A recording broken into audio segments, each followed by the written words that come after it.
திருவள்ளூர் மாவட்டம் பழவேற்காடு அருகே இருதரப்பு மீனவர்களிடையே ஏற்பட்ட மோதலில் 4 பேர் படுகாயமடைந்த நிலையில் அங்கு பதற்றமான சூழல் நிலவுகிறது. பழவேற்காடு ஏரியில் மீன்பிடிப்பது தொடர்பாக ஆண்டிக்குப்பம் மீனவ கிராமத்தில் 5 தரப்பினரிடையே நீண்ட காலமாக பிரச்சனை இருந்து வருவதாக கூறப்படுகிறது. இந்நிலையில் மீன்பிடிக்கும் பிரச்சனையில் 20 பேர் கொண்ட கும்பல் வீடு புகுந்து தாக்கியதில் ஸ்ரீதர், வசந்த், மணிபாலன் மற்றும் சேகர் உள்ளிட்ட 4 பேருக்கு பலத்த காயம் ஏற்பட்டது. அத்துடன் ஒருவருக்கொருவர் கம்பி, ஈட்டி, கற்களால் மாறி மாறி தாக்கிக் கொண்டதால் அப்பகுதியே போர்க்களம் போல காட்சியளித்தது. இந்த சம்பவத்தை தொடர்ந்து ஆண்டிக்குப்பத்தில் போலீசார் குவிக்கப்பட்டுள்ளனர்.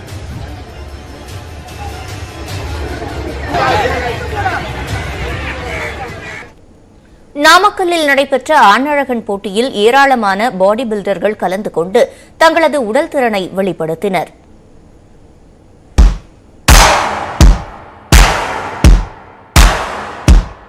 நாமக்கல் மாவட்ட அமைச்சூர் ஆணழகன் சங்கத்தின் அனுமதியுடன் மிஸ்டர் ரெயின்போ கிளாசிக் ஆணழகன் போட்டி நடைபெற்றது.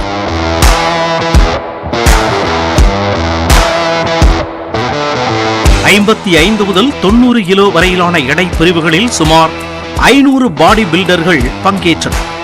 இசைக்கு ஏற்றபடி பாடி பில்டர்கள் தங்களுடைய கட்டுடல் பாகங்களை மெருகேற்றி காட்டி பார்வையாளர்களை உற்சாகப்படுத்தினர்.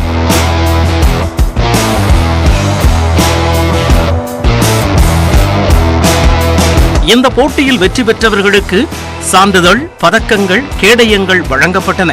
இப்போட்டியை காண தமிழகத்தின் பல்வேறு பகுதிகளில் இருந்து நூற்றுக்கணக்கான பார்வையாளர்கள் வந்திருந்தனர்.